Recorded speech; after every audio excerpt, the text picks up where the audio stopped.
Hermanos, muy buenas noches.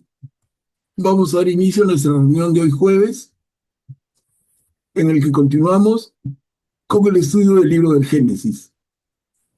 Pero antes de empezar nuestra lectura y estudio, vamos a hacer una oración inicial, va a estar a cargo de nuestra hermana Rita. Buenas noches, hermanos, en el nombre del Padre, del Hijo y del Espíritu Santo. Amén. Jesús Maestro, que has dicho que donde están dos o tres reunidos en mi nombre, allí estoy yo en medio de ellos. Quédate con nosotros que estamos reunidos para meditar y comulgar con tu palabra. Tú eres el Maestro y la verdad. Ilumínanos para que comprendamos mejor las sagradas escrituras. Tú eres el guía y el camino. Haz que seamos dóciles en tu seguimiento. Tú eres la vida. Haz que nuestros corazones sean la buena tierra donde la semilla de tu palabra produzca frutos abundantes de santidad y de apostolado. Jesús, Maestro, camino, verdad y vida, ten piedad de nosotros. Amén. En el nombre del Padre, del Hijo y del Espíritu Santo. Amén. Gracias, Rita. Hermanos, entonces, continuamos con el estudio del libro del Génesis.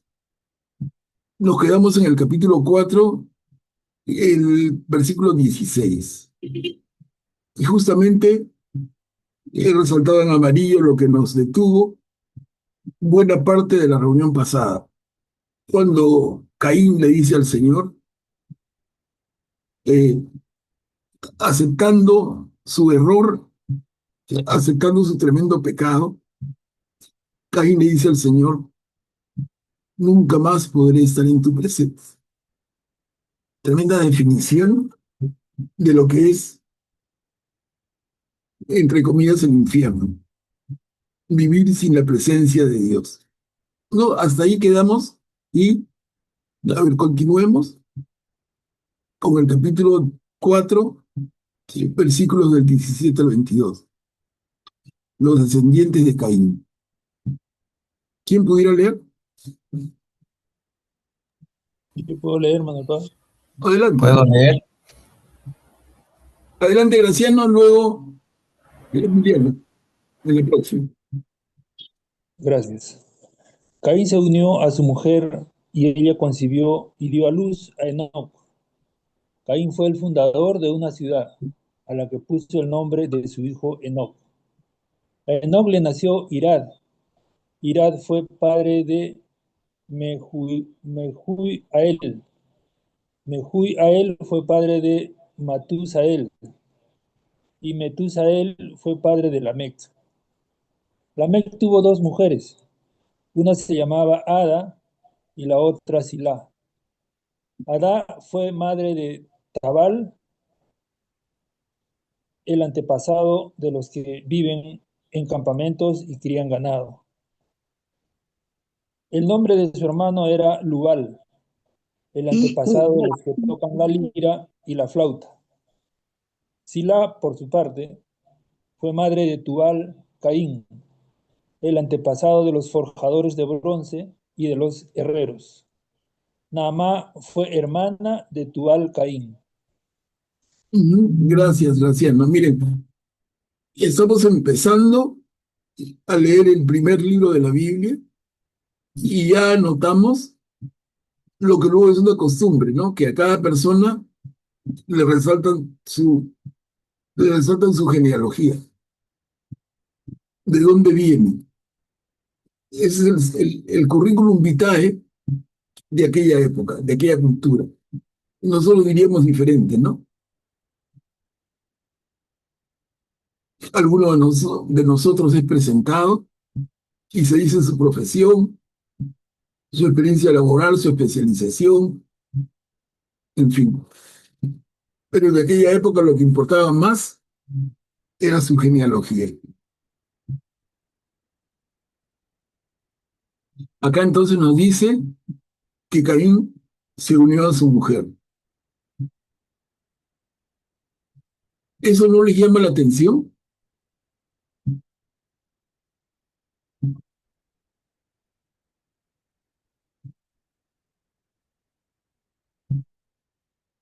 Normal, seguimos leyendo. Caín se unió a su mujer. Pero ¿quién es su mujer si solamente existían Adán y Eva, Caín y Abel. Y Abel ya había muerto, asesinado por Caín. Entonces, ¿de dónde sale la mujer de Caín?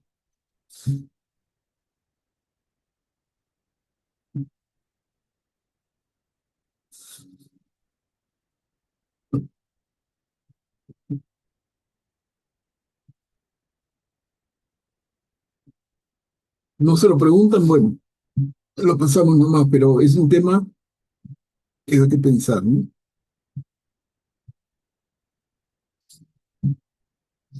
El canto de la Meca, una película muy cortita.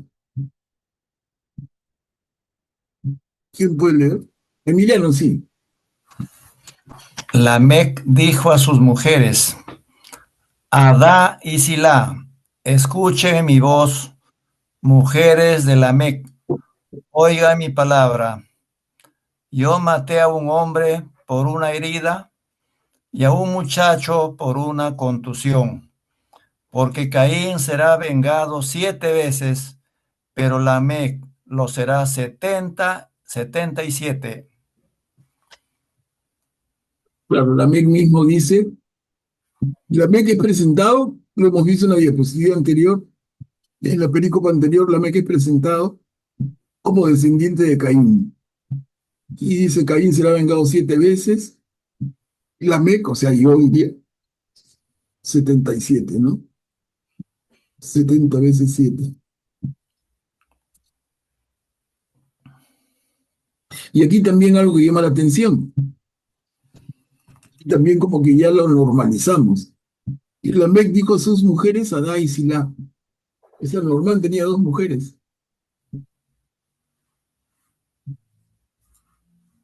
Nos parece normal, lo asumimos y seguimos adelante. Como normal, ¿no? Entonces seguimos, a ver. No sé, yo digo porque el tema es conversado. Los temas que a ustedes les interesan, nos detenemos. Si no dicen nada, supongo que tienen la respuesta, por eso es que no dicen nada, ¿no? Entonces avanzamos. Set y su descendencia.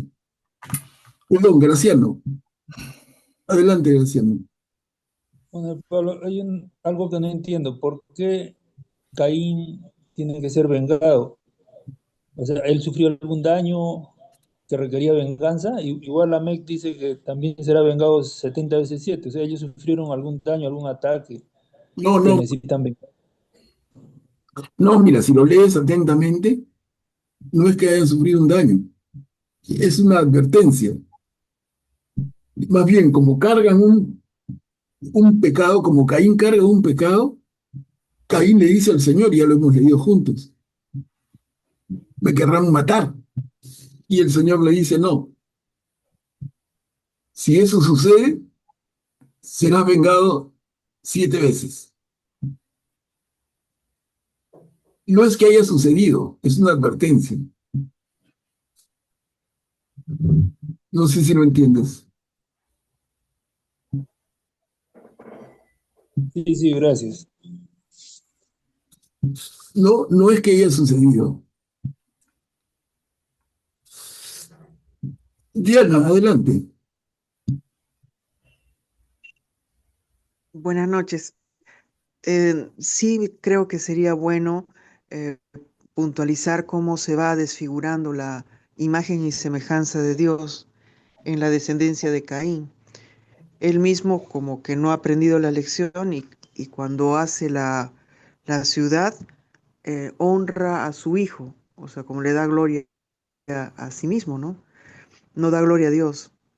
Y después cómo se va transformando esto, que el matrimonio que es de una mujer con un hombre, ahora tiene 2 mujeres y empieza también a ser asesino y todavía se gloría de ser asesino.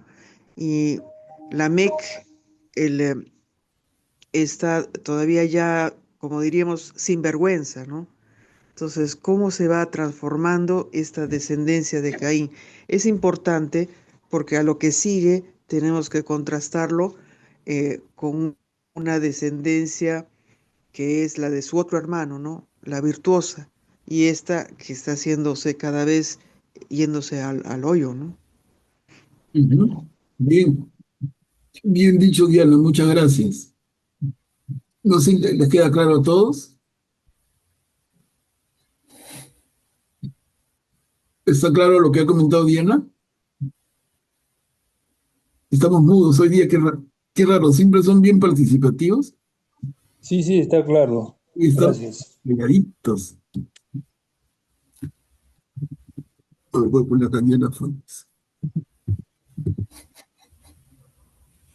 Cuchi, adelante. Gracias. Eh, Me estaba preguntando justamente, Caín se unió a su mujer.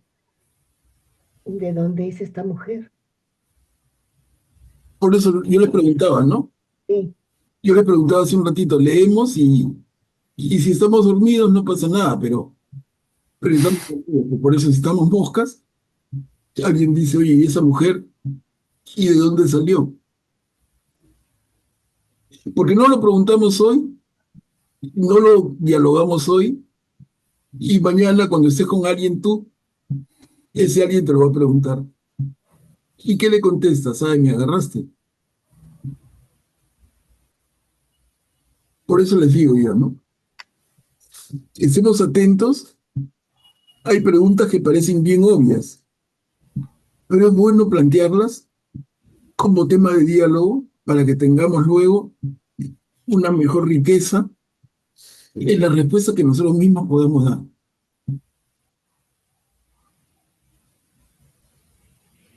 Héctor, ¿quieres participar?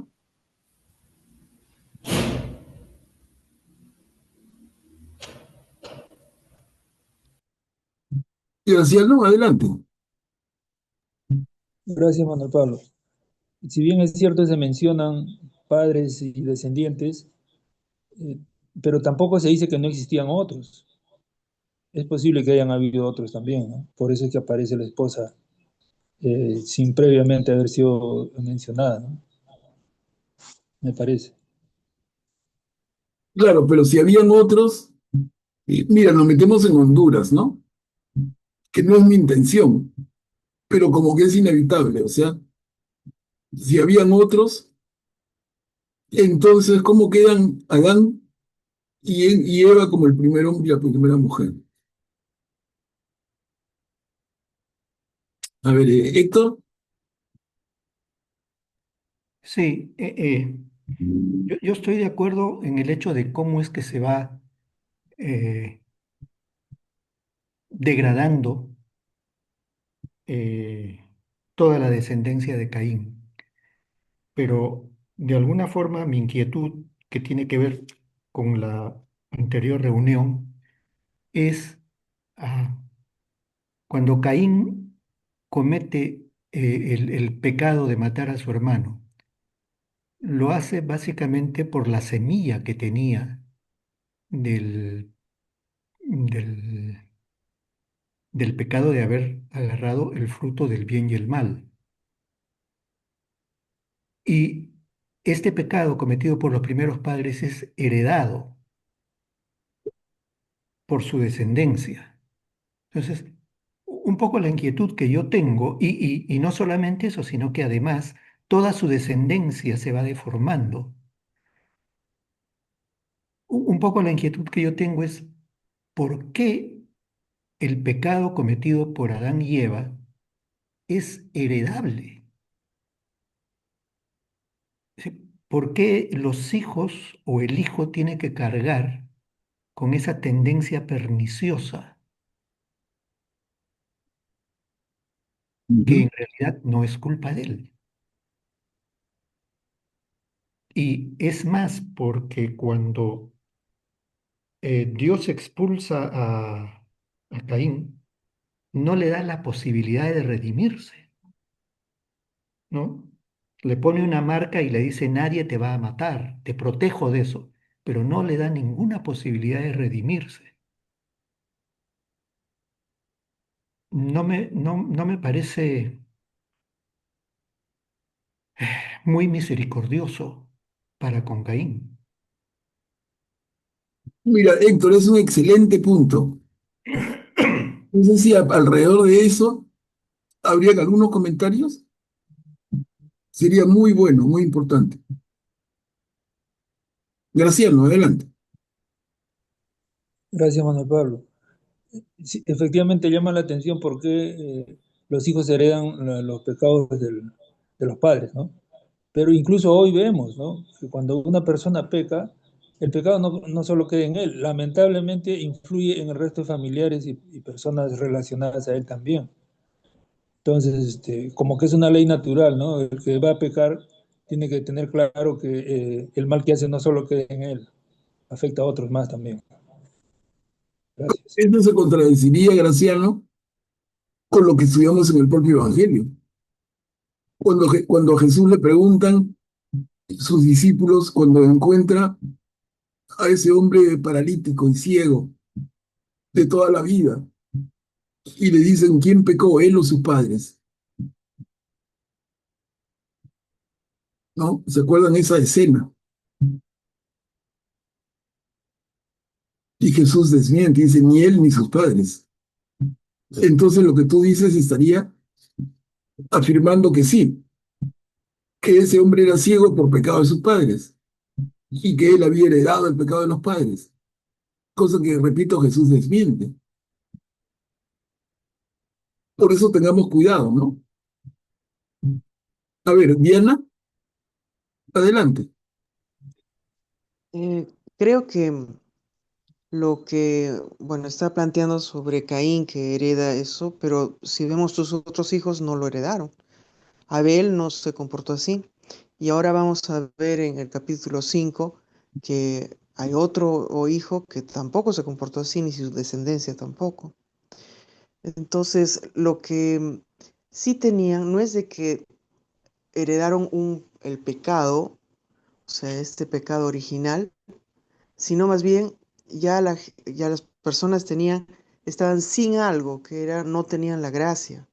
Eso se perdió, o sea, ya no tenían la gracia. ¿Por qué? Porque pecaron. Entonces, y ha tenido que hacer todo esto, la misericordia de Dios, de venir a nosotros y pagar nuestra culpa para que venga la gracia santificante. Eso es lo que sabemos, ¿no? Y es todo, la Biblia nos cuenta esta historia de salvación, ¿no? Ujú, ujú, gracias, Diana. Y Guillermo, adelante. Gracias, don Pablo. Yo no creo que el pecado sea heredable o transmisible de padres a hijos. La historia o la historia, el relato bíblico que estamos leyendo nos cuenta esas cosas, pero desde el comienzo está claro que Dios cuando crea al hombre, lo crea a su imagen y semejanza y lo hace libre. Entonces, Adán y Eva nacen libres, Adán primero, Eva después, ¿no? Y sus sucesivas generaciones igual. Eh, lo que pasa es que cada uno de ellos va enfrentando su vida conforme le ha tocado en el lugar y rodeado de quienes está. Entonces, por ejemplo, cuando Lamec, como dijeron, alguien se gloría de lo que ha hecho, yo maté a un hombre por una herida. Quiere decir que alguien lo hirió a él. ¿Por qué lo hirió? Porque lo ofendió, lo trató mal, hubo una disputa. Todo eso tenemos que suponerlo, porque no lo dice el texto. Lo que dice claramente es yo maté a un hombre por una herida, o sea que recibió una herida y al recibir una herida debemos asumir que la herida se produce en un combate, en una pelea, ¿no? Y era gente primitiva definitivamente porque eran los primeros seres de la creación. Y entonces las luchas eran de vida o muerte.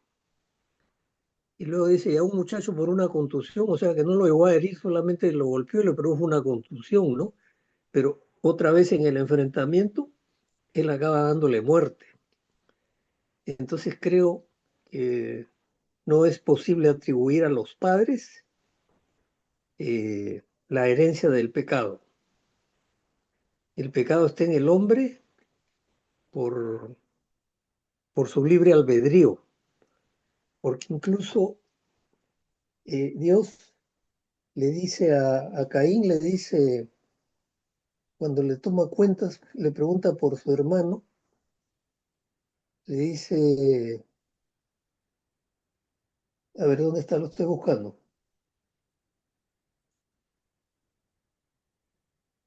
El Señor puso una marca a Caín para que encontrase con él nadie 8. para poder meterlo. Luego se alejó de la presencia y fue a vivir a la región de Nod, al este de Edén. Pero en la explicación que tiene el pie de página de la Biblia, habla de, acabo de leerlo, aquí está, el crimen de Caín no escapa a la justicia divina, versos del 9 al 12, pero Dios le dirige una advertencia antes de su falta y la pena es atemperada por la misericordia. ¿Cuál es la misericordia? La marca que Caín recibe para protegerse de que nadie lo mate. Entonces, no se puede hablar de que no hay misericordia, porque aquí eso es lo que dice el pie de página de esta lectura, ¿no? Finalmente, lo de la gracia santificante viene con el Señor Jesús, no está aquí. Claro. Eso es lo que puedo aportar, hermano Pablo. Gracias. No, gracias. Gracias, señor. Vamos a escuchar a Beatriz. Adelante, Beat. Manuel, buenas noches.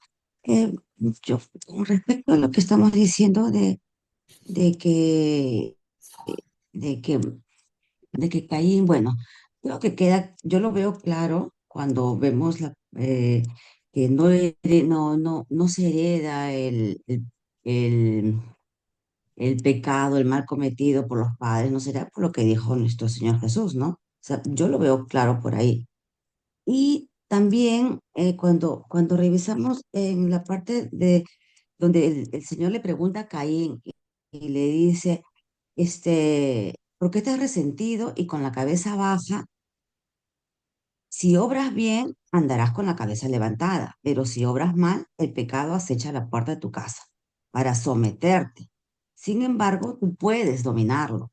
Entonces, el Señor le está dando pautas, ¿no? De cómo hacer, de cómo corregirse, pero en ninguna parte se lee que Caín se arrepienta o sienta un dolor por haberlo hecho, ¿no?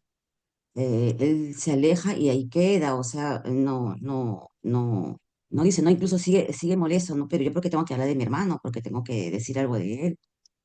Eh, entonces, yo me pongo a pensar, él está en pecado, él ha hecho actos que no debió haber hecho, y, y es como cada uno, ¿no? En su decisión, en su libertad, comete un pecado, y cuando estás en pecado y no te arrepientes, entonces sigues en pecado, continúas en pecado, y el pecado como que te lleva a seguir haciendo cosas de pecado.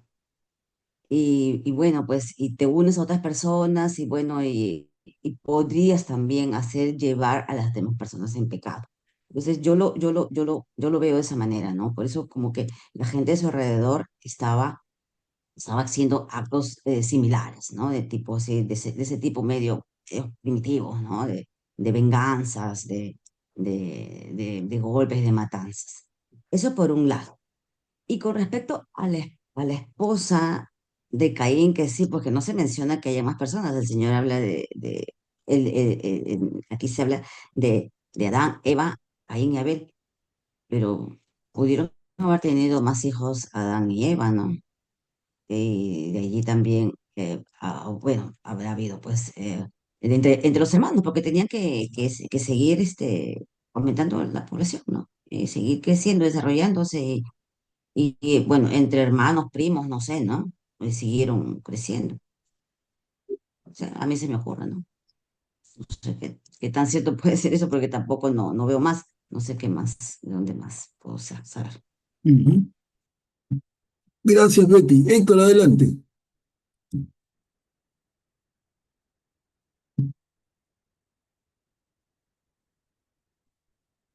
Héctor,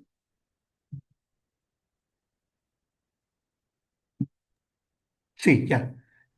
Coincido con el hecho de que el pecado no es transmitible, heredable, digamos. El pecado no, no es heredable.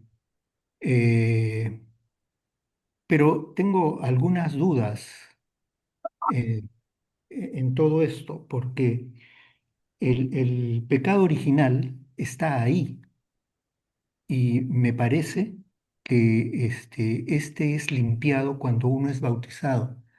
Mientras tanto, tiene el pecado, tiene el potencial sin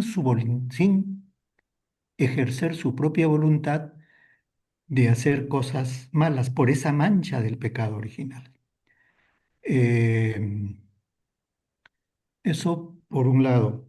Por otro lado, con respecto al tema de que Dios fue una persona que castigó a Caín sin sin darle ninguna posibilidad de que se resalce, o sea, que se corrija, es porque se entiende, o por lo menos yo entiendo, que el castigo más grande es la imposibilidad del ser humano de tener a lo largo de toda su existencia, a lo largo de toda su trascendencia, la presencia de Dios. Y me parece que eso es precisamente lo que Dios le quita a Caín, porque le dice, tendré que ocultarme de tu rostro. O sea, no tengo la posibilidad de verte, de estar contigo, de gozar de tu presencia. Porque al final, desde mi punto de vista, que te quemarás en los infiernos y todo eso está bien, pero eso no es nada comparado con la imposibilidad de gozar de la presencia de Dios. El verdadero castigo es precisamente para mí ese, el no gozar a lo largo de la eternidad de la presencia de Dios. Y eso es lo que parece ser, por lo que está escrito, que Dios le quita a Caín, no le da esa posibilidad. Eso es lo que yo he podido ver de esta lectura. y es un punto excelente. A ver, por eso digo yo, ¿quién quiere comentar? Yo también lo puedo añadir, pero ¿se dan cuenta de la profundidad del punto que comparte Héctor? O sea, Caín falló, Caín se equivocó, cometió un tremendo pecado. ¿Y ese pecado no se perdona? ¿No es que Jesús luego nos va a decir que todo se perdona? A ver, Guillermo, adelante. Gracias, Manuel Pablo. Yo lo que quisiera agregar aquí es que el Señor siempre le da oportunidad a Caín eh, recibir la ofrenda de uno y de otro hermano. Lo que no ha quedado claro hasta el momento, y eso sí es lo que te pediría que nos ilustres acerca de tus estudios y lo que hayas aprendido acerca de esto, es porque en el texto hay una casi puntual preferencia de Dios hacia Abel respecto de Caín, ¿no? ¿Por qué eso, no? Pero esa es una pregunta que te dejo para luego, pero lo que quisiera decir aquí como complemento es lo siguiente, ¿no?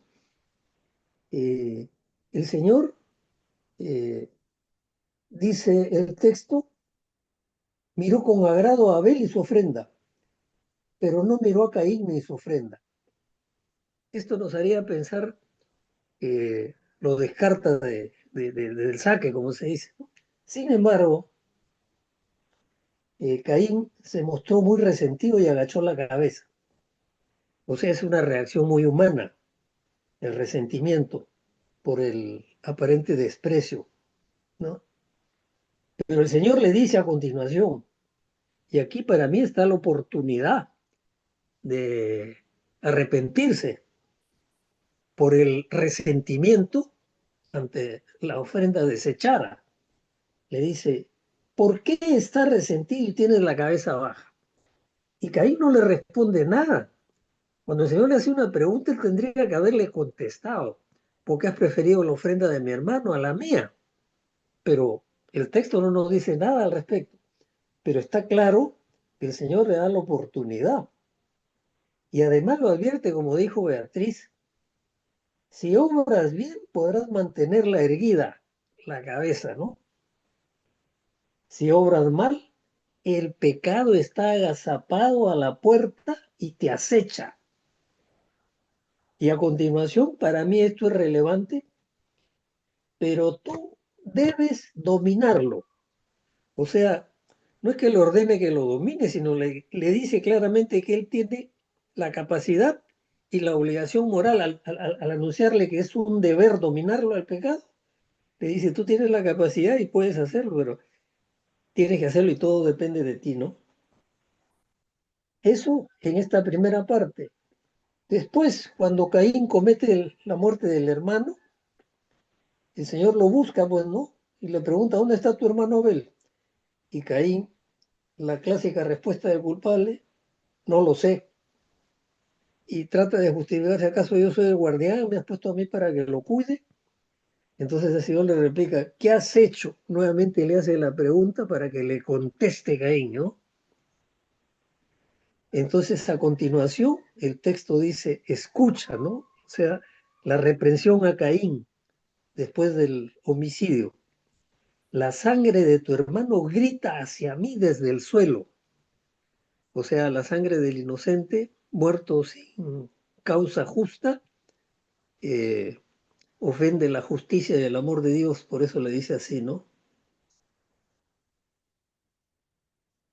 Por eso, y luego le da pues prácticamente su destino, ¿no? Por eso, maldito seas, lejos del suelo que abrió su fase para recibir la sangre de tu hermano derramada por ti. Cuando lo cultive no te dará más su fruto y andarás por la tierra errante y vagabundo, ¿no? Pero lo que yo quería resaltar es que Caín sí ha tenido oportunidad de arrepentirse dos veces, ¿no? Desde la ofrenda desechada y luego de haber matado a su hermano. Entonces, te reitero, Manuel Pablo, la, la inquietud enorme que tengo respecto a esa aparente preferencia del Señor por Abel, que el texto lo dice muy claramente. Gracias. Perfecto. Está planteado el tema, muchas gracias. Pero vamos a seguir escuchándonos. A ver, adelante. Adelante, Diana.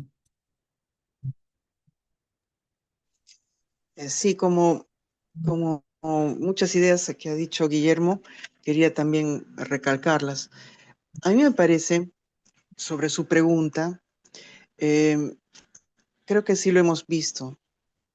A Dios no le importa en sí la ofrenda que daba uno o el otro. A Dios, y eso lo vemos después en Isaías, ¿no? Cuando él dice, no me interesan la grasa de carneros, para mí eso es detestable, porque lo que él quería era un corazón contrito y humillado. Y eso sí, Dios nunca lo va a despreciar. Y Dios, que siempre ve el corazón, veía cómo era Abel.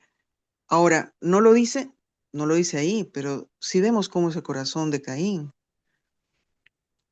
Dios ha obrado con misericordia.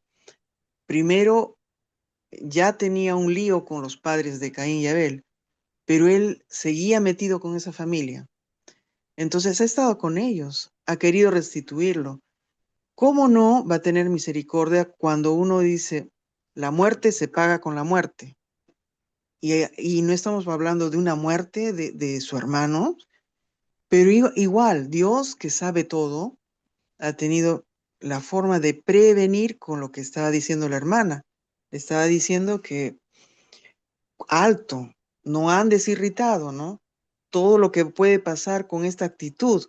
Y vemos la actitud de él, o sea, ahí vemos el corazón de Caín, ahí vemos su soberbia. vemos que también cuando ya lo mata, igual no se hace ni responsable ni en ningún momento pide perdón. Y cuando ya le dice que lo va a echar de este suelo, ¿acaso le dice, no, ya no voy a poder gozar de tu presencia? No, a él lo que le importa es que no lo maten. Porque si hoy me echas de este suelo, habré de esconderme de tu presencia, convertido en vagabundo errante por la tierra, y cualquiera que me encuentre me matará. Y Dios hace esa señal como misericordia, como están diciendo los hermanos. Vemos a lo largo con esta descendencia y esta actitud, ¿no? Lo primero que hace una ciudad y lo pone como si él fuera Dios, el nombre de esa ciudad, como nombre el hijo que él tiene, olvidándose de Dios. O sea, y es una postura, él no quería, muchas veces los ateos a veces reclaman, dice, ¿qué Dios tan injusto tienen ustedes? Que es injusto porque eh, algunas personas las quieren meter al infierno, un padre no hace eso. Perdón, pero si a toda la vida a una persona se le ha estado predicando y esa persona no ha querido vivir con Dios o estar con Dios, ¿no sería Dios tirano al obligarlo a estar con él toda la vida, la eternidad? No, pues si la persona se le respeta en su libre albedrío, toda la vida no ha querido estar con Dios, pues no lo va a obligar a estar con Dios toda una eternidad. Eso sí sería cruel. Y acá está pasando lo mismo. Vemos cómo es la actitud de Caín. Y lo que ve Dios es el corazón. Entonces, eso es lo que vio en Abel. Y se ve claramente el corazón de Caín. Ujú, ujú. Muy bien, muy claro. A ver, escuchemos de Juliana. Adelante.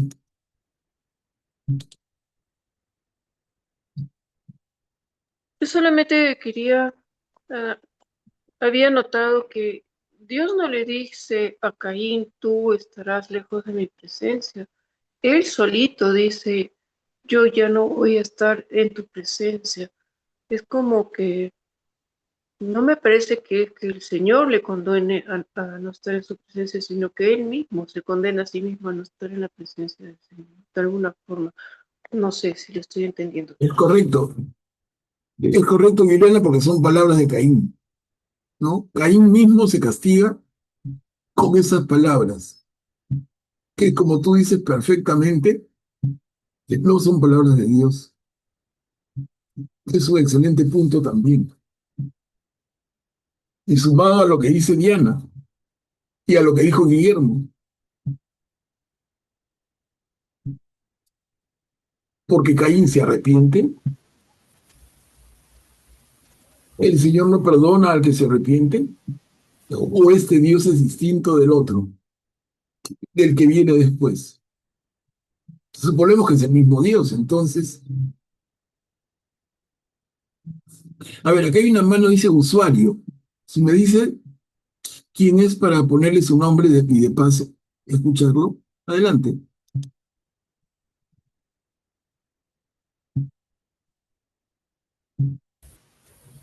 La palabra.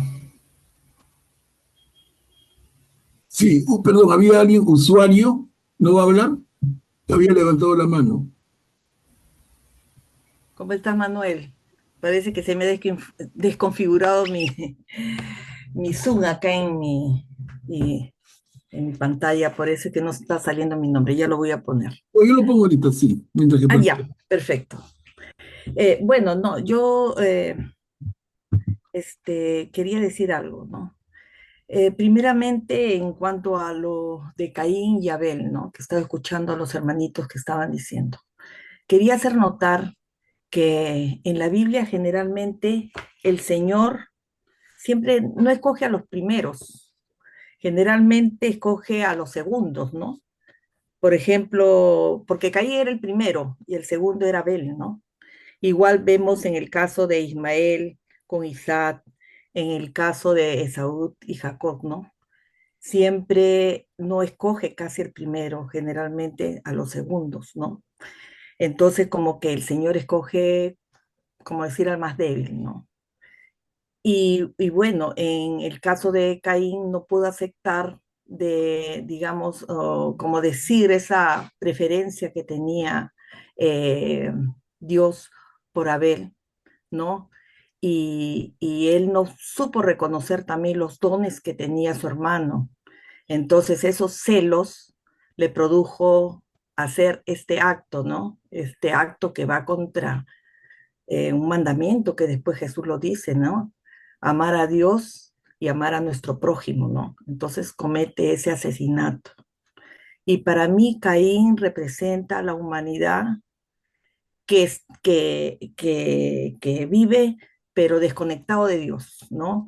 Que vive, digamos, solamente pensando en sí mismo, en el egoísmo, en el poder, ¿no? Entonces, para mí, esa maldición que hice no es a la descendencia de Caín, pienso que es como decir, esos humanos de los cuales actúan de la manera de Caín, separados de Dios, ¿no? Y que más adelante lo podemos ver cuando construyen Babel, ¿no? La ciudad de Babel, que prácticamente ahí es, no tanto de haber querido construir algo tan alto, sino es que lo hacen sintiéndose autosuficientes. Eso quería, eso quería opinar. Gracias. Bien, gracias, Pati. Emiliano, adelante. Sí, muchas gracias. Hay una inquietud que vamos a ver si lo acertamos. La pregunta que hace nuestro maestro, ¿de dónde sale la mujer de Caín? Acá tengo un pequeño comentario que encontré. Génesis capítulo 4, versículos del 17 al 24. Dice, descendencia de Caín. Al presentar la descendencia de Caín, el autor sagrado enseña que una parte de la humanidad, en concreto la que brota del primogénito de Adán, ha vivido separada de Dios. A ellos se les atribuye la construcción de ciudades y la invención de los oficios, así como también el inicio de la poligamia y la extralimitación en la venganza. Aquel progreso material impregnado al mismo tiempo la idolatría fue siempre una tentación para los israelitas. Los nombres de los descendientes de Caín se relacionan etimológicamente con el de las ciudades que construyen o los oficios que inventan. Pero conviene tener en cuenta que la Biblia no quiere darnos aquí una lección de la historia de los avances de la humanidad, sino más bien decirnos que la tierra se fue poblando según el mandamiento de Dios y ofrecernos una visión del modo como, después de la creación del hombre, la humanidad se fue comportando en su relación con Dios. Y por ahí encuentro una notita que dice que es posible la mujer de Caín fue su propia hermana. Y ahí termino. Y ahí se entra en conjeturas, ¿no? Pero valioso lo que has compartido, Emiliano, ayuda bastante. Yo rescato sobre todo, no podemos tomar al pie de la letra como relato histórico lo que está escrito en estos libros. Recordemos siempre el tema de los géneros literarios, si no, nos empantanamos bien feo. Acá tenemos a Héctor nuevamente. Adelante, Héctor. Sí, solamente para decir lo siguiente, en función de todas las intervenciones que he escuchado hasta ahora, yo llego más o menos a la conclusión de que la misericordia de Dios siempre está ahí para ser usada, por decirlo de alguna manera, por el ser humano, siempre y cuando el hombre se acerque a Dios y lo acepte. Mientras no se dé ese acercamiento, hay que recordar que el hombre es totalmente libre. Dios no puede otorgar la misericordia. pero la misericordia siempre está ahí. La posibilidad del perdón siempre está ahí. Pero si el hombre no hace su parte, pues no hay forma.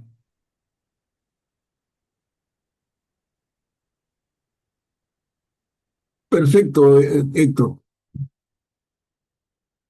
Es clarísimo el argumento, ¿no?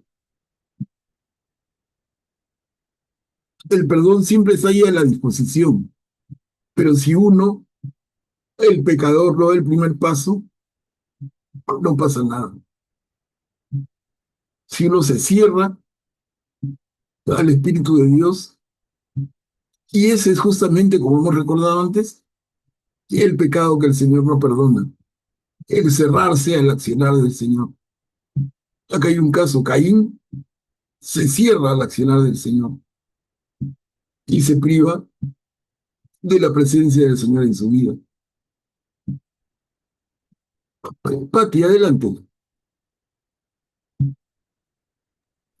Sí, yo quería agregar algo que encontré, una nota acá en mi Biblia que dice, respecto a los nombres de las mujeres. Dice, los nombres de las mujeres citadas están todos en relación con la belleza. Ada significa adorno, Sila, aderezo, y Nama, preciosa, hermosa. Representan a la mujer sometida al poder del varón que no presta atención al valor del ser femenino, sino solo a los atributos externos, como su atractivo a sus joyas. Desde muy antiguo la Biblia condena este abuso como algo ajeno y distinto al plan original de Dios al crear al hombre y la mujer a su propia imagen y semejanza. Gracias, Pati. Sí. Sí. Bueno, entonces, miren qué bueno sus participaciones. Nos hacen reforzar, opinar, acercarnos y aclarar. Recuerden nomás de mi parte como complementando que hay presente en este relato del Génesis el tema de los géneros literarios. Y si nosotros leemos esto sin tener en cuenta los géneros literarios, lo tomamos como historia y vamos fritos, porque no entendemos nada. Entonces, lo interesante es que al final de todo podamos entender, podamos descubrir qué es lo que nos quieren transmitir. Este relato, ¿qué es lo que nos quiere transmitir? Y un poco estamos llegando a ello, miren. Dando vueltas y vueltas, vamos llegando. Bueno, y avancemos acá en una perícopa corta, Set y su descendencia. Set es el tercer hijo de Adán y Eva, ¿no? Yo leo. Adán se unió a su mujer y ella tuvo un hijo, al que puso el nombre de Set, diciendo, Dios me dio otro descendiente en lugar de Abel, porque Caín lo mató. También Set tuvo un hijo, al que llamó Enos. Fue entonces cuando se comenzó a invocar el nombre del Señor. Gracias, Betty. Mire, esa raíz del hijo de Set, o sea, nieto de Adán, Enos, que se empieza a invocar el nombre del Señor, nos dice este texto.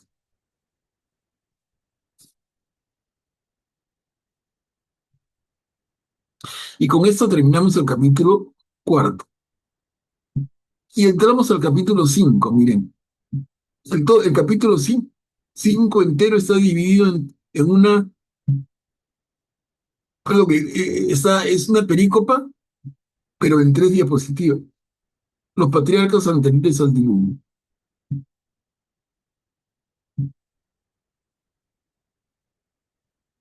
¿Quién se ofrece a leer? Manuel, ¿quieres que lea? Bien, Luisa, gracias. Ok, encantado. La lista de los descendientes de Adán es la siguiente.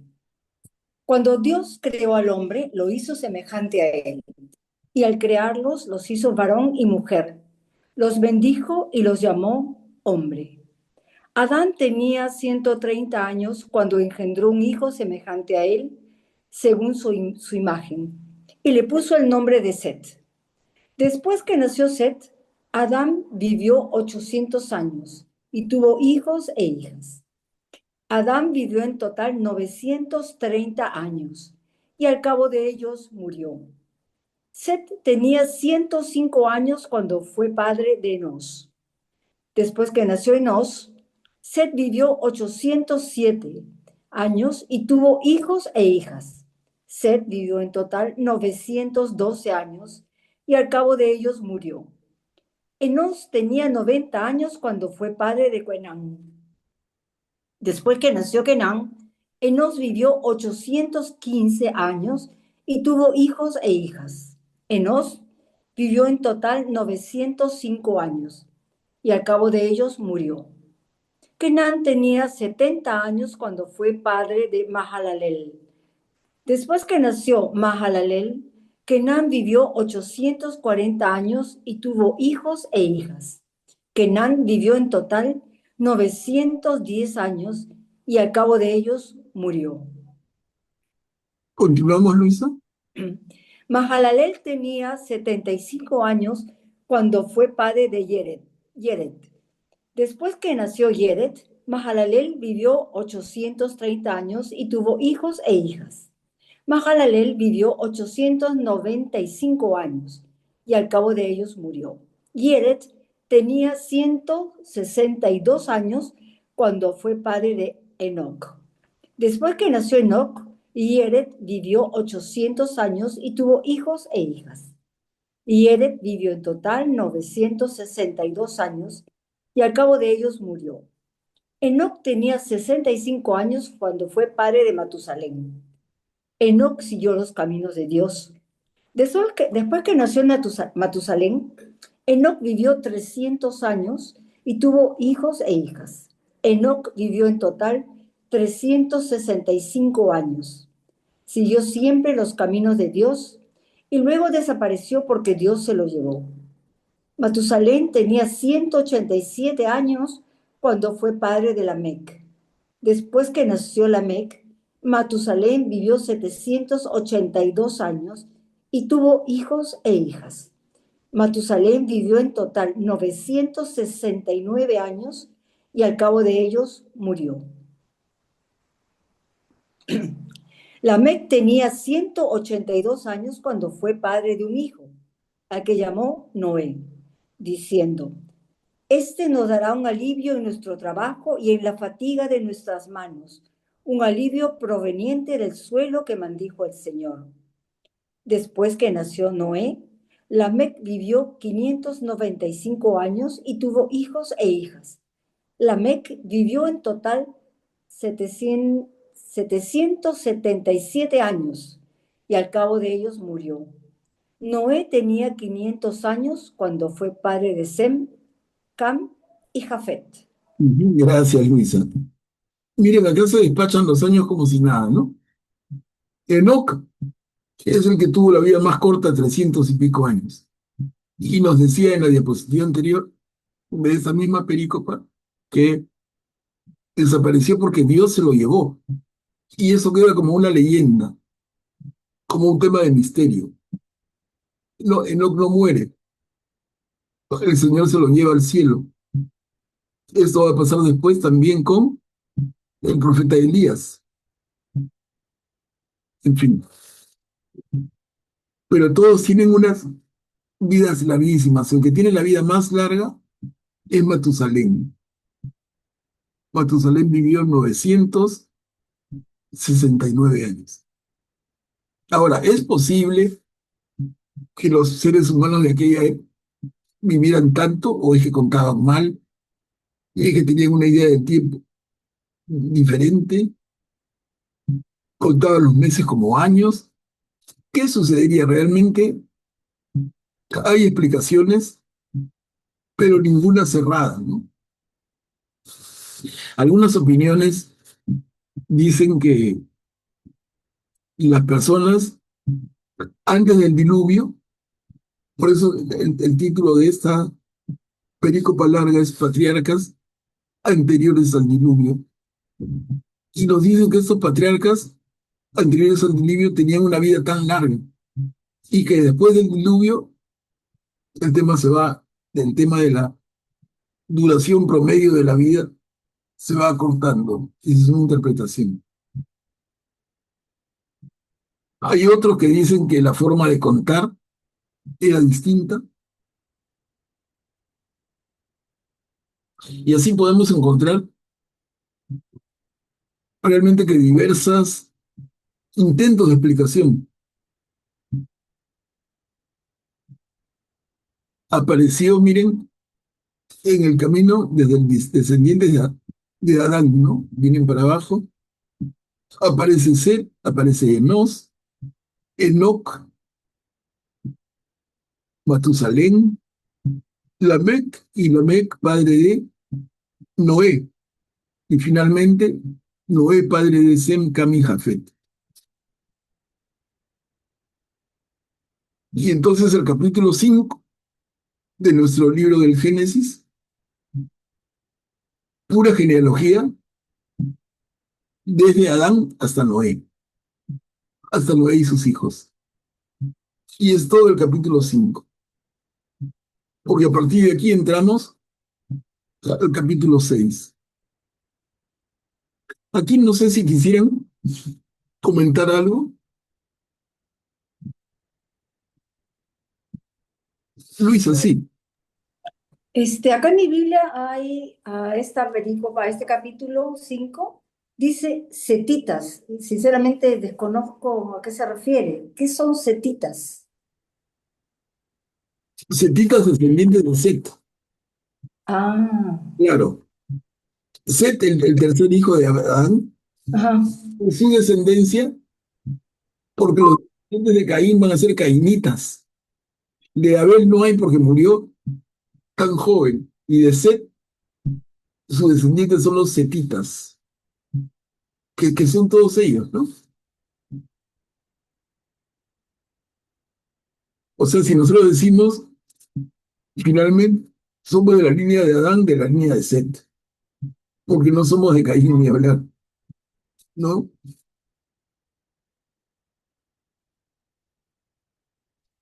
Betty, sí, adelante. Una consulta con respecto a la pericopa que leíste, que estaba antes de las 5, en donde mencionaban los setitas. Yo me quedé con la duda, ¿por qué hace la mención de cuando dice, también Set tuvo un hijo que se llamó Enos, el primero que invocó el nombre del Señor? O sea, ¿por qué la aclaración, ¿no? O sea, no Claro, mencionaban antes, no sé. no, claro, porque nos dice primero es ese Adán y Eva, la siguiente generación es Set, y la tercera generación, Enos, y a partir de esa tercera generación se empieza a convocar el nombre de Dios, el nombre del Señor, y como Señor, Adonai. Entonces es una referencia, porque alguien curioso dice, ¿y desde cuándo se habla del Señor? Según la Biblia, se habla desde Enos, el nieto de Adán y Eva. Pero más allá de eso, no sé, ¿no? No sé si haya más trascendencia a la idea, no sé. Pero a ver, Juliana, adelante. A mí me llamó la atención de esta lectura que dijera, por decir un ejemplo, no la tengo, no lo puedo leer ahora, pero dice, por ejemplo, engendró a Enos, ¿no? Y Enos cuando tenía 300 años engendró a, no sé quién, a Enoc, no sé a quién, engendró a alguien. Y después vivió 800 años más y tuvo hijos e hijas. Entonces, ¿por qué la mención a un hijo en particular? Y no leo porque estoy sin leer. pero no sé si me dejo entender. Claro, claro, Menciona a un hijo en particular y después que vivió muchos años y tuvo muchos hijos y muchas hijas más, ¿no? claro, Y pero luego ese engendrado también engendra a otro hijo en particular y después vive muchos años más y engendra muchísimos más hijos e hijos. Entonces, ¿por qué menciona un nombre en particular de todos los hijos, doctor? ¿Es el primogénito? mira, O sea, la ima- ¿engendró su primogénito a los 300 años o a los 180 años?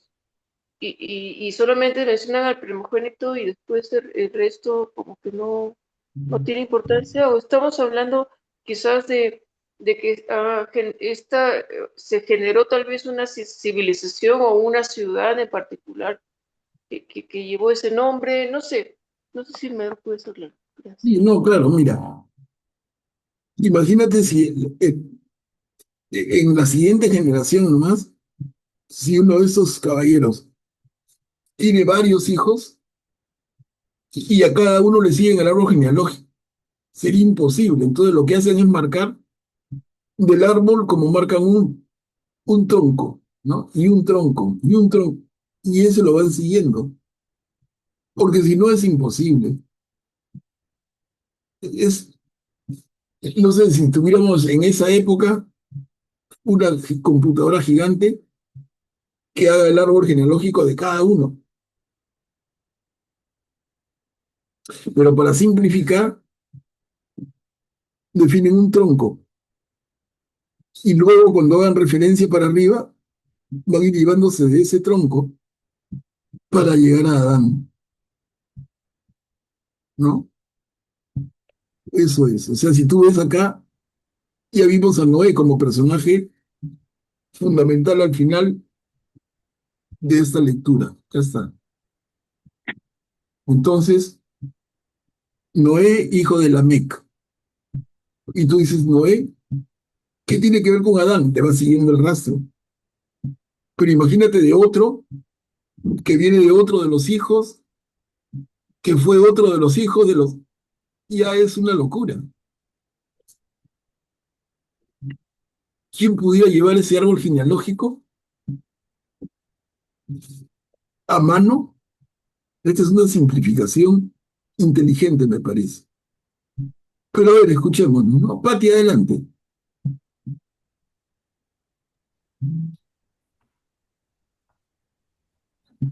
Yo también quería acotar, ¿no?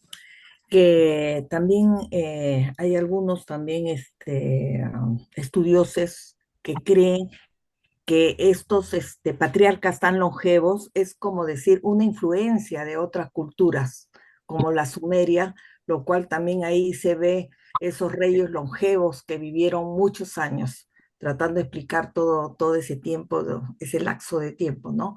Con reyes que también vivieron 800 años, parecido a lo que sale en la Biblia. Entonces piensa que podría haber habido también influencia de otras culturas. Eso quería acotar, nada más, gracias. Gracias, Pati. Y definitivamente sí. Y creo que nadie debe tener dudas de eso. Porque imagínense la tierra de Canaán, que todavía ni siquiera es la tierra de Canaán ahorita, pero esa tierra tiene imperios y, y vecinos a todo alrededor. La pregunta sería, ¿y esos vecinos, que en algunos casos se vuelven imperios poderosísimos, no influyen en este pueblo? Y de hecho que sí, ¿no? De hecho, hoy que se cerraron las fronteras, como alguien soñaría y corto el internet y me aíslo del resto del mundo, porque el resto del mundo son unos bárbaros, como pretendió el imperio chino del siglo X de nuestra era, ¿no? Ellos pretendieron conseguirlo quemando toda su flota naval que era la más grande del mundo en esa época. En la época, en el siglo X de nuestra era, la armada china era más grande que sumada todos los barcos del resto del mundo. Imagínense, sumados todos los barcos de todas las naciones del mundo y era menos que la armada china. Y los chinos, para aislarse del mundo al que consideraban bárbaro, el emperador tomó la decisión y dijo, vamos a aislar a China, y quemó las naves. Entonces, a partir de ahí, China tuvo siglos de vivir encerrada. Encerrada entre comillas, ¿no? Porque igual había comercio a través de los caminos de la seda. Eso nunca se cortó. Héctor, adelante.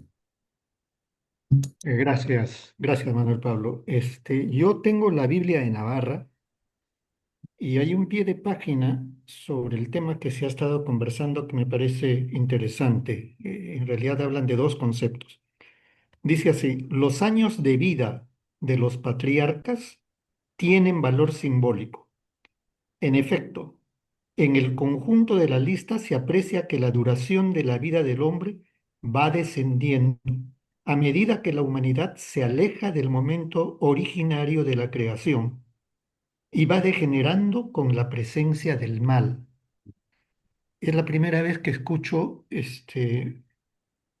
una relación entre la expectativa de vida del ser humano y la presencia del mal. La verdad nunca lo había visto así, pero Claro, acá lo dice. Esta es la opinión de la Biblia de Navarra, ¿no? O sea claro, que claro. cuanto más mal hay, pues menos vivirá el hombre. Interesante, Héctor, mira. O sea, tenemos varios intentos de explicación. Eso es lo interesante. Pero el tema es que llama la atención. No es que digan es un tema menor.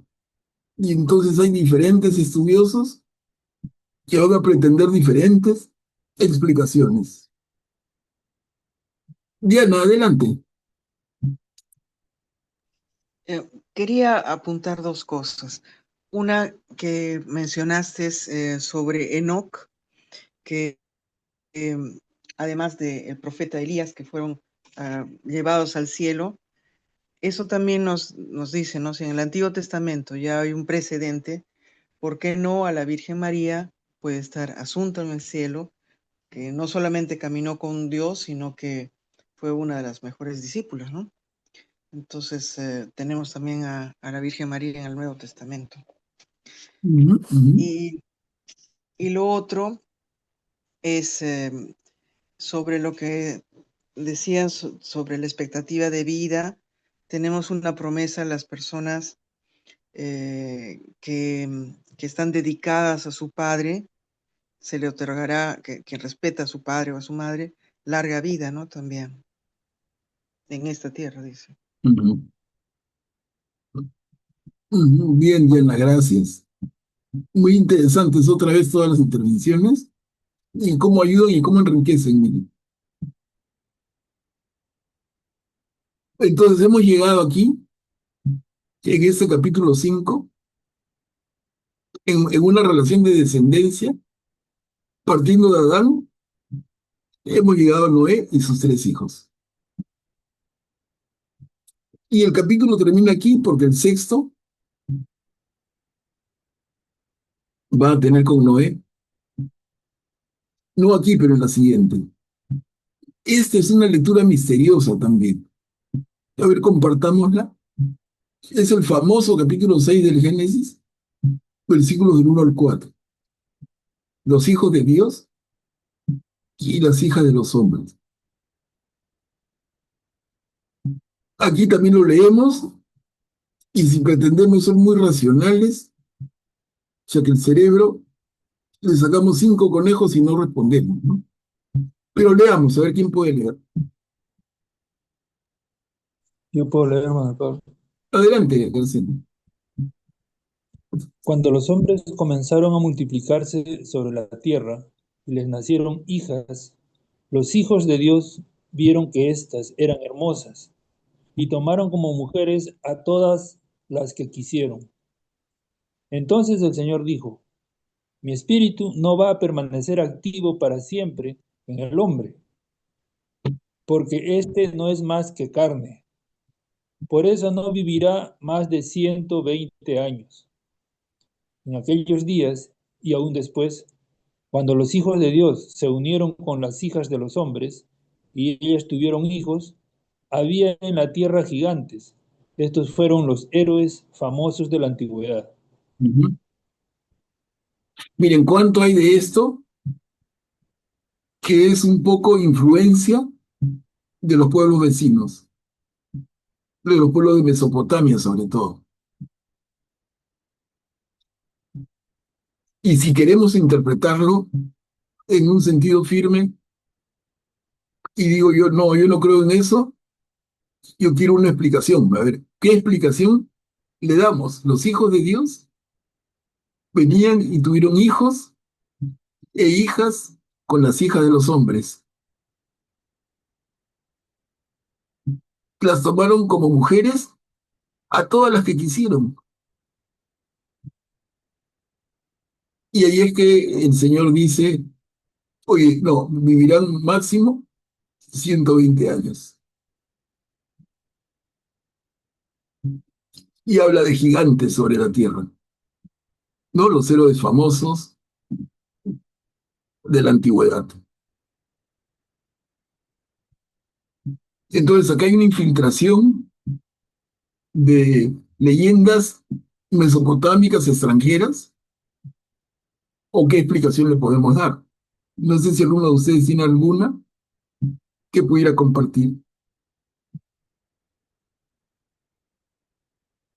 Algunos hablan también de ángeles caídos, ¿no? Los hijos de Dios eran ángeles caídos. En fin, hay varias interpretaciones. Guillermo, adelante. Gracias, Manuel Pablo. Yo quería mencionar que esto de la decisión del Señor no vivirá más de 120 años se condice con la longevidad del ser humano a la fecha, en siglo XXI. Los mayores ancianos o los ancianos más longevos en el mundo, en un lugar o en otro, tienen 120, 123, 124, están en ese rango. No se tiene noticias, hasta donde yo sé, no he leído por lo menos, de algún ser, hombre o mujer, cuya longevidad lo haya llevado a los 130 años. De 120 he leído bastantes casos en Japón, en Italia, en este sitio donde pelearon los norteamericanos con los japoneses, una isla no me acuerdo en este momento del nombre, Okinawa. Okinawa. En Okinawa. Okinawa, exactamente, Okinawa. Donde son especialmente longeva la gente, donde viven 100 años, como vivir normalmente nosotros acá, 70, 80, ¿no? Y es por una serie de circunstancias, no es una sola cosa la que define eso. Pero lo que yo quería resaltar era el tema de los 120 años que establece aquí el Señor y que se condice, como repito, con lo que vemos a la fecha. Eso quería mencionar, Manuel Pablo. Ujú. Gracias, Guillermo. Diana, adelante. Sobre los hijos de Dios y los hijos de los hombres, yo he escuchado mucho a protestantes, sobre todo, hablar acerca de que piensan que son los ángeles caídos, ¿no? Que tienen relaciones y por eso se hacen gigantes, ¿no? Son los nefilim. Pero en la iglesia los padres que quieren ver esto, que es difícil de explicar, pero los hijos de Dios llaman a los hijos de la descendencia de Set, y los hijos de los hombres son la descendencia de Caín. Entonces, en esas relaciones, bueno, tuvo esos gigantes y todo este aspecto mitológico, ¿no? Pero era una raza que también se pervirtieron y fue, claro, quizás también la razón del diluvio, ¿no?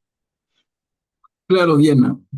Y justamente tú lo has dicho, porque todo esto raro está sucediendo antes del diluvio. Y el diluvio va a significar, y se ve inmediatamente luego, va a significar un segundo comienzo, porque salvo Noé y la familia directa, todos mueren. Entonces, toda esta historia se borra del planeta. Eso lo vamos a ver inmediatamente. Pati, adelante.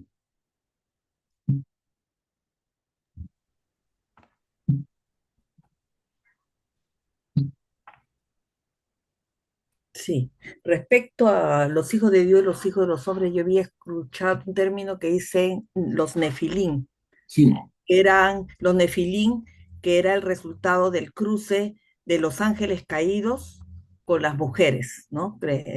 Con los humanos, y que esos habían producido gigantes, ¿no?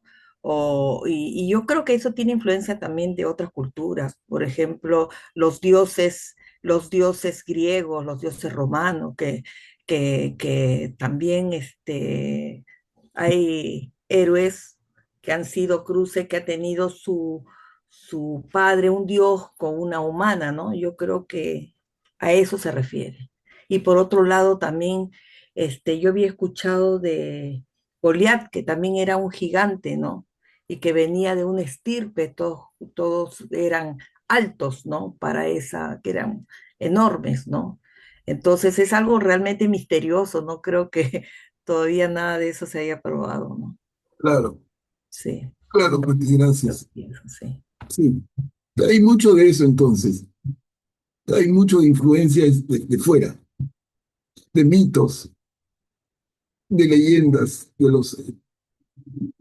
los vecinos, sobre todo en Mesopotamia, porque en esta época todavía Grecia y Roma estaban ni en pañales siquiera, no soñaban en existir. Pero la cultura mesopotámica sí, y de ahí vienen muchas de estas cosas. Hay mitos que están escritos. En fin, no nos vamos a distraer tanto. Pero ustedes pueden buscar en su internet y van a encontrar por lo menos dos bien interesantes y con mucho detalle, mucho sabor, muy coloridos mitos de culturas que no eran esta. Mira, y con esto estamos ya preparándonos para entrar al, al diluvio. Miren, leamos Génesis, capítulo 6 del 5 al 13, y vamos a ver cómo se nos pone, es como la antesala directa para el diluvio. Y vamos a entender por qué en el capítulo 5 con tanto énfasis se dijo la descendencia de Adán hasta Noé, ¿no? Entonces, a ver, ¿quién puede leer? La corrupción de la humanidad.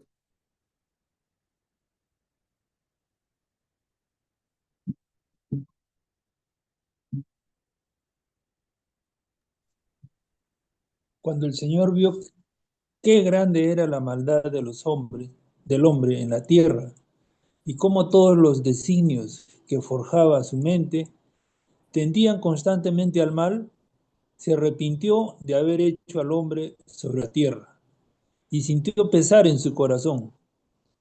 Por eso el Señor dijo: voy a eliminar de la superficie del suelo a los hombres que he creado, y junto con ellos a las bestias, los reptiles y los pájaros del cielo, porque me arrepiento de haberlos hecho. Pero Noé fue agradable a los ojos del Señor. Esta es la historia de Noé. Noé era un hombre justo, irreprochable entre sus contemporáneos, y siguió siempre los caminos de Dios. Tuvo 3 hijos, Sem, Cam y Jafet, pero la tierra estaba pervertida a los ojos de Dios y se había llenado de violencia. Al ver que la tierra se había pervertido, porque todos los hombres tenían una conducta depravada, Dios dijo a Noé: he decidido acabar con todos los mortales, porque la tierra se ha llenado de violencia a causa de ellos. Por eso los voy a destruir junto con la tierra. Ujú. Miren, entonces el Señor está decepcionado de lo que ha creado. Eso que dice al principio, que hemos leído recién, ¿no? El Señor creó y creó y creó y vio que todo era bueno, bueno, ha entrado el mal. Y el Señor está decepcionado de la creación y quiere acabar con ella. Pero ve a Noé y dice, él me es agradable, ¿no? Él es un hombre justo. Y entonces le comunica, he decidido acabar con todos los mortales porque la tierra se ha llenado de violencia a causa de ellos. Por eso los voy a destruir junto con la tierra. Y acá terminamos el capítulo 6. Y el Señor le da la orden a Noé de construir el arca. ¿Quién puede leer?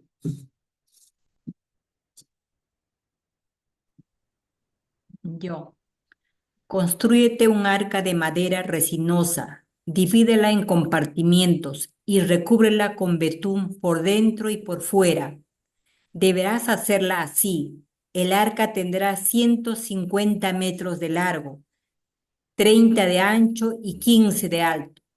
También lo harás un tragaluz y lo terminarás a medio metro de la parte superior.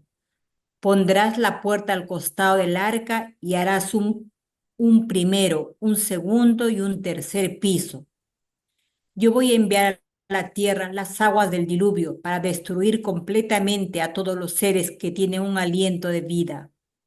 Todo lo que hay en la tierra perecerá, pero contigo estableceré mi alianza.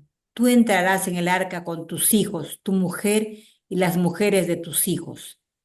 También harás entrar en el arca una pareja de cada especie de seres vivientes, de todo lo que es carne, para que sobrevivan contigo. Deberán ser un macho y una hembra. Irá contigo una pareja de cada especie de pájaros, de ganado y de reptiles, para que puedan sobrevivir. Además, recoge víveres de toda clase y almacénalos, para que te sirvan de alimento a ti y a ellos. Así lo hizo Noé, cumpliendo exactamente todo lo que Dios le había mandado. Gracias, Ayacé. Miren, entonces el Señor da la orden a Noé de construir el arca y le da detalles. ¿Y qué debía hacer? Y le dice, establezco mi alianza contigo, con tu mujer y tus hijos, y las mujeres de tus hijos. Y harás entrar en el arca una pareja de cada especie de seres vivientes.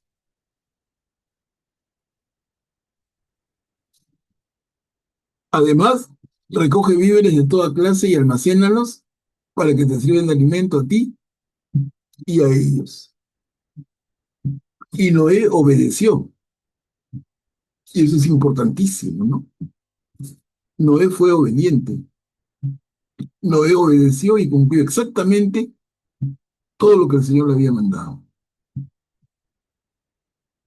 Miren, quedamos en un punto excelente para retomar el próximo jueves. Hemos terminado el capítulo 6 y lo que viene, veamos nada más una miradita. Perdón.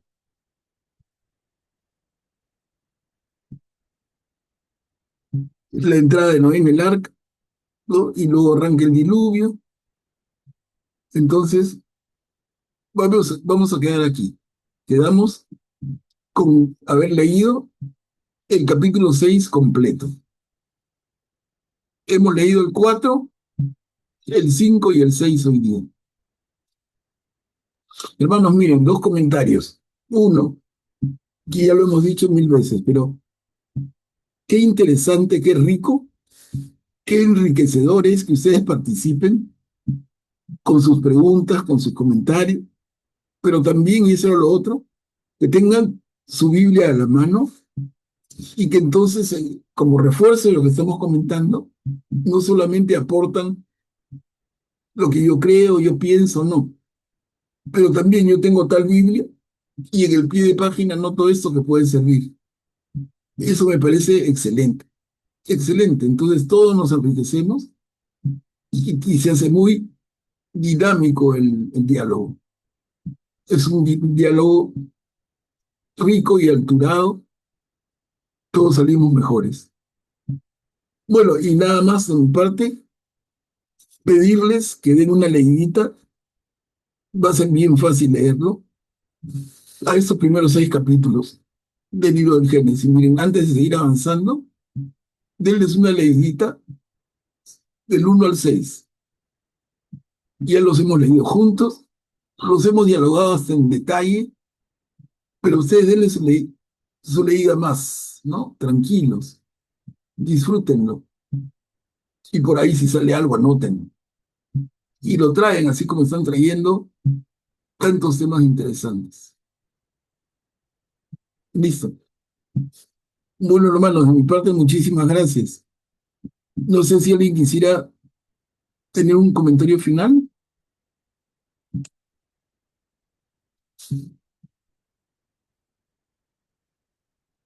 Y si no, ¿quién nos pudiera acompañar y guiar con una oración?